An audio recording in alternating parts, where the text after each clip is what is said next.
Sputnik quakes and rock and roll shakes. I am, as always, your host, Christopher Paul Dugdale, MEDMA. We are Duncanville High School in these United States, and today is March 24th, 2021. And on this date in history, tomorrow is my wife's birthday.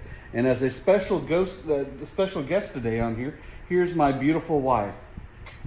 And it is her birthday, and not only that, on this date in history, we had our very first date together. And this was a very special day. It was on my very first date in life, and it was her very first date in life. And we were going to go to the movies. And there we were, romantically sitting in the back seat, staring at each other.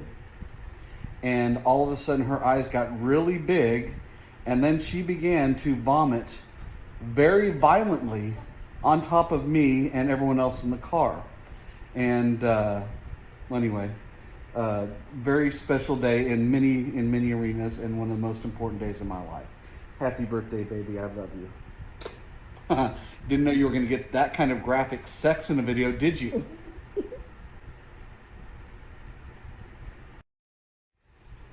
The Second Red Scare is a time period in the United States where things kind of go off the wall. Okay, it really begins when Joseph McCarthy says he has a list of 205 communist agents that had infiltrated the State Department. This is the department that's in charge of our diplomats and our relationships around the world. And the thought was, if they were in there, they could be anywhere, and this could be the end of the United States. And whenever there's this kind of panic that something's wrong, people will believe anything. It doesn't matter if it's founded in any way, they'll follow it, and they'll treat it like it's the gospel. And so, in addition to that, he also accuses Democratic Party leaders of corruption and said that they had lost China. And this will affect really all policy by Democrats for the next 40 years. So what he would do is he would make the accusation that you were guilty. And he'd put you on the stand, televised trials. And so if you didn't say anything, if you were quiet, then he was like, wow, you seem too guilty to say anything. And if you panicked, you're like, whoa, we must have hit this one on the button. So no matter how you responded, he still had a way of getting to you. Okay? So he ruins reputations, and he also attacked several people in Hollywood. Some of them had made propaganda films for the U.S. About our relationship with the Soviet Union during the war. And then during this time period, it was almost impossible for them to find work. And things were going really well for him until he attacked George Marshall. And the minute that he attacks George Marshall, he loses all credibility, and, well, that's whenever he fell from grace.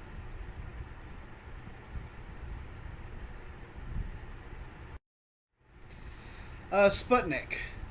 This is another one of those moments where there's certain times in your life where something happens and you remember what you were doing the second that happened.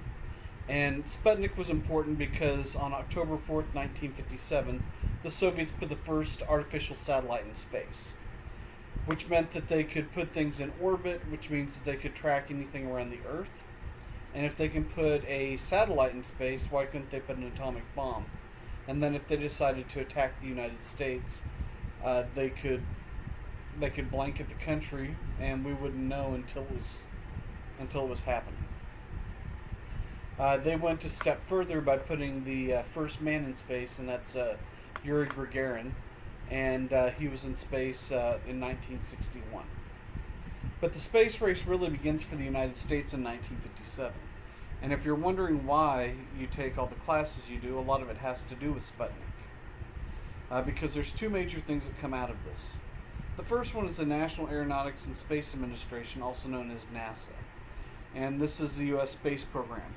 This puts Alan Shepard in space, and John Glenn is the first American to orbit the Earth in 1962. So the space race really begins in 1957, and we had people up within 5 years. But This is around the same time that you have all the videos made of what to do whenever the Soviets attack, the duck and cover videos. All of this comes from this time period right here. The second thing that comes out, and this is what affects students, is the National Defense Education Act. And this required students to take more math and science. The thought process was that in several small districts across the nation that they didn't offer math and science past the 8th grade, which means that you might have some very important engineers, you might have some very important doctors, you might have people on all types of different levels that if they'd received that level of math and science, that they might have come out with innovations later on. And it became, from this point forward, it becomes the standard to provide everyone with this much math and science. So computers, okay. The first computer was actually made in England during World War II, and it was a Turing machine that was used to break down, to crack the Enigma code. But in the United States in 1946, the U.S. created the first computer called the Electronic Numerical Integrator and Computer, also known as ENIAC. It took up probably, if you can remember the space of a classroom in high school, you're looking around 10 of those to house all the different components that it needed in order to work. Medicine during this time, they created antibiotics, the thing that would have saved Calvin Coolidge's son just 20 years earlier. They also had drugs for diabetes, for cancer, and for heart disease. Jonas Salk, picture on the bottom left-hand side, he came up with the polio vaccine, and this prevented and slowed polio. So if you already had polio, it didn't do anything for you, but if they could get you that shot before you got it, then you wouldn't have polio.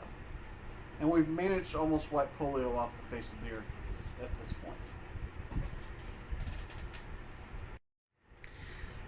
So, talked about a lot of things in the 1950s. Let's talk about rock and roll. So, I hope everyone's sitting down, but rock and roll, you can look at the start of it really from Alan Freed there, who played African American rhythm and blues on the radio.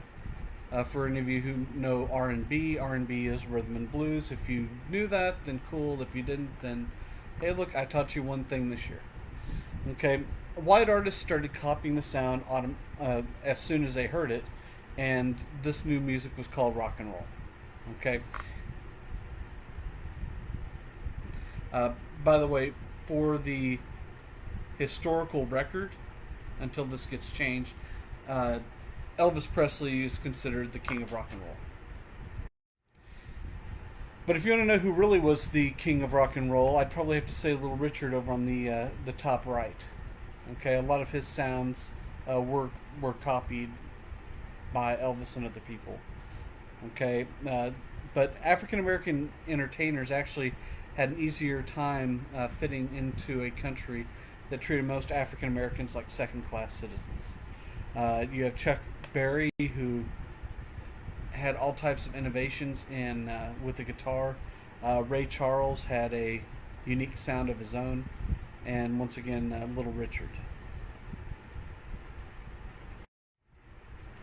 50s and 60s life, there was more white-collar than blue-collar jobs for the first time in history. Blue-collar means manual labor. You're working with your hands. You're digging ditches. You're working in a factory, assembling something.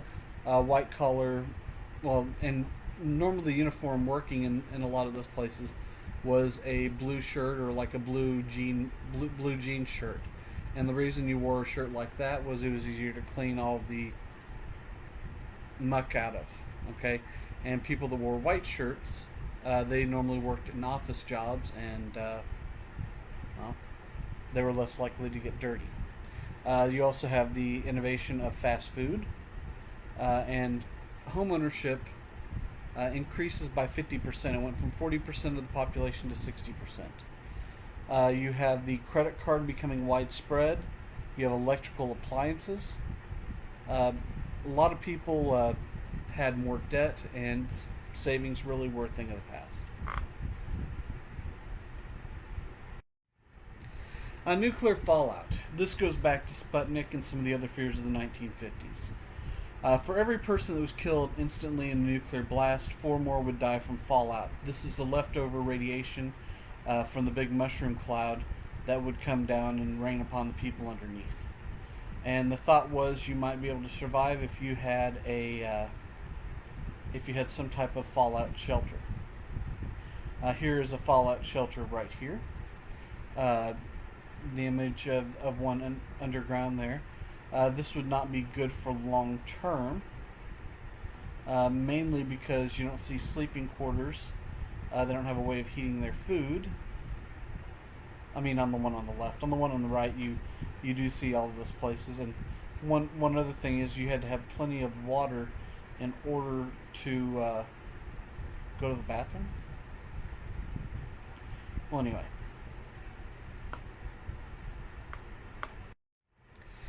John Gelbert writes a book called The Affluent Society, and it says that the U.S. created a standard of living never thought possible.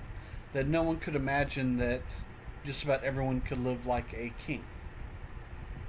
You know, the fact that people are no longer having to kill their own food, hunt for their own food, and with the absence of food to hunt and eat. Okay. But despite how the top portion of the government was living, the bottom had quite a difficult life. 1 in 5 people live below the poverty line, and that's the minimum income really to support a family.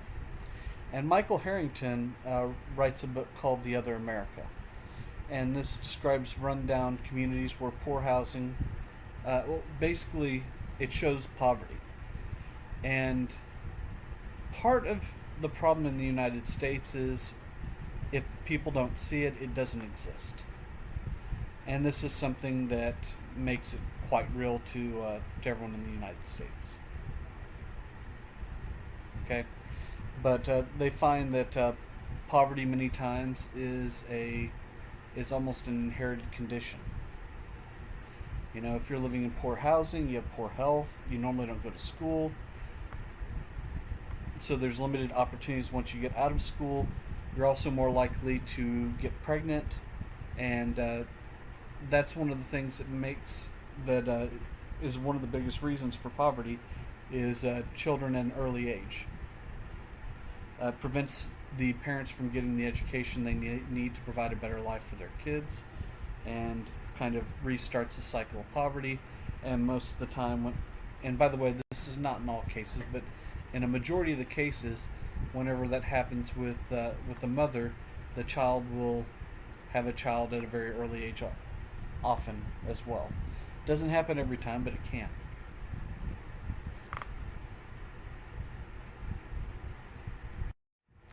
African American salaries were 51% of white salaries in the 1950s. Which actually means that they doubled in the 1950s, because in the 1940s they were 1/4 of the salary. I'm sorry. They were 1/8 of the salary. So that's an improvement, but not a great improvement. It's definitely not equality. The NAACP and CORE had little success in changing this. The Bracero program leaves many Mexican immigrants in poverty. If you remember, that was the people during World War II from Mexico that were brought in to harvest crops. They stuck around, continuing to harvest crops, and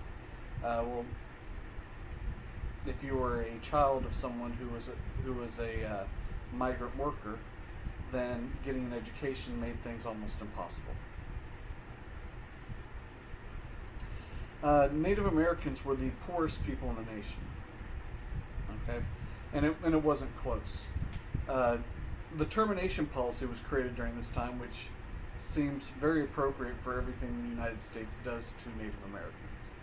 The U.S. withdrew official recognition of Native Americans as legal entities, and so they no longer had the ability to live with their tribes or on tribal land. They also had to follow U.S. laws.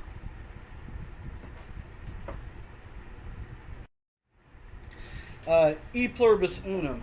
Uh, Out of many comes one, and this is how this explains how the states were united into one nation. Uh, this is on all U.S. currency, and well, it's important that you know e pluribus unum. Out of many comes one. Pluribus looks a lot like the word plural, and unum looks a lot like uno. Okay, and that's where both of those words come from. You know. Anyway, In God We Trust was added to American money in 1956, and anyway. It was in the Star Spangled Banner, but it was put on currency in the 1950s. As a way of separating the United States from the Soviet Union, they didn't allow organized religion there, and we were trying to make sure that everyone knew that we were a Christian nation.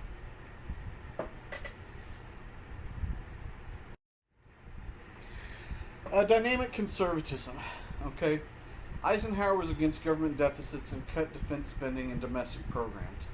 Basically, dynamic conservatism is an attempt to not spend more money than you make as a nation. That's about the easiest way to put all of that. By the way, that's something that the United States has not enjoyed in any way in over 25 years right now, a balanced budget. And really it goes back over 40 years since the country didn't spend more money than it made in a year. We have one outlier year in the 1990s, but a lot of that has to do with the internet more than it does about the new internet companies than it does about any policy that was created to make things better. Creeping socialism. This is the U.S. getting involved in major businesses. And this is one of the things that Eisenhower and several conservative Republicans, several conservatives warned against. And this was the U.S. getting involved in business. And they used examples like passing out Salk's polio vaccine. You can look at that and compare that to the U.S. passing out the COVID-19 virus as well. Also, the TVA, the Tennessee Valley Authority, was also very controversial in the fact that it allowed the United States to own and control the electrical company and kind of compare rates. The St. Lawrence Seaway. Now, this is something that had been attempted for hundreds of years, but they couldn't get any type of treaty put together on this. And so what the St. Lawrence Seaway does is it links the Great Lakes to the Atlantic Ocean. Okay, so anyway. The Federal Highway Act. The Federal Highway Act, this built 40,000 miles of interstate highways. This was more expensive than any program during the Great Depression, and any of the even-numbered roads are running east to west, and any of the odd-numbered roads are running north to south. If you knew that, then cool. If not, then haha, surprise, I taught you something. Anyway, I'm going to keep going. I hope everyone's doing well. And if not, then I hope you smell. Sorry, it just rhymed. For no good reason. The kitchen debates. Okay. So this occurred back in the end of the 1950s. And this is where Richard Milhous Nixon and Soviet Premier, or the leader of the Soviet Union, Nikita Khrushchev, they have these discussions about capitalism and communism and which one's better. They were eventually translated and put on television. And whenever they started off in the Soviet Union, Nikita Khrushchev really had Nixon at a disadvantage. But then they went back and they tried again in the United States, and Nixon was able to get the upper hand on Khrushchev, and there was really respect between the two of them. By the way, Stalin was dead at this point. So during this time, this is really improving relationships between the U.S. and Soviet Union. They decided that they were going to get together at Camp David. This is Khrushchev and Eisenhower, and they were going to have peace talks to try and end the Cold War and bring peace to the world. But as those talks had begun, the Soviets shot down a U-2 spy plane. This is a plane that we flew high over the Soviet Union, and we did this obviously to spy on them. When they found out that this happened, they ended the peace talks immediately, and we claimed that we didn't know that this happened, but then they showed proof. They had Gary Powers, the pilot of the plane. As Eisenhower's leaving office, he gives a farewell address. And in all honesty, this is really one of the most important farewell addresses. If you notice, the only ones we talked about were Washington's and now Eisenhower's. So that's 2 out of 34 presidents. Okay? So that means that this one's pretty significant. And he warns about the growing military-industrial complex. And this is one of the things that goes back to the Nye Committee and the whole thought that if you let private companies make weapons for the defense, that they'll have a vested interest in going to war, and it would make war more probable. And that's one of the things that Eisenhower warned against.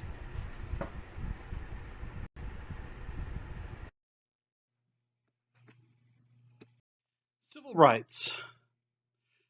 This is an individual's right to receive equal treatment and freedom from discrimination, education, housing, employment, and transportation, regardless of race, gender, sexual preference, religion, intelligence.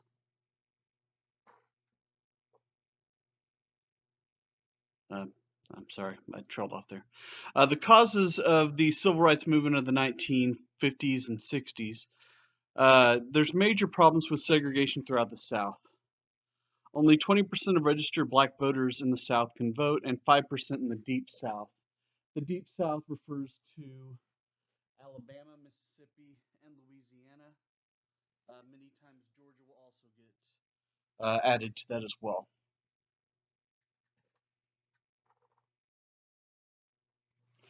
A lot of this starts with Plessy versus Ferguson, 1896. You remember the guy up on the top left-hand side? That's Homer Plessy. And he tries to create the separate but equal. Well, actually, he doesn't try to create separate but equal. He tries to attack the whole thought of segregation, which was going on and which was not legal. But in his attempting to end segregation, it created segregation or separate but equal facilities. And that would be legal as long as equal facilities existed. And the truth is there's no way to really gauge equal, and anytime you try and do that, you're just opening up this kind of problem. Jim Crow protected segregation in the South. In the North, segregation was done because of custom and tradition.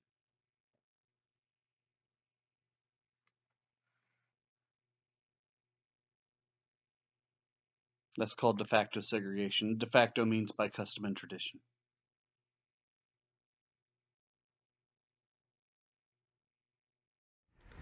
Well, we made it to the end of another day. I hope everyone's having a good day. Please don't cocaine or AIDS, and definitely don't COVID. Let's be safe, wash our hands, and wash your ham. Don't eat dirty ham. Dirty ham is gross. I'm sorry, that's a judgment. Everyone have a great day, and we'll see you on the same channel here in just a few days.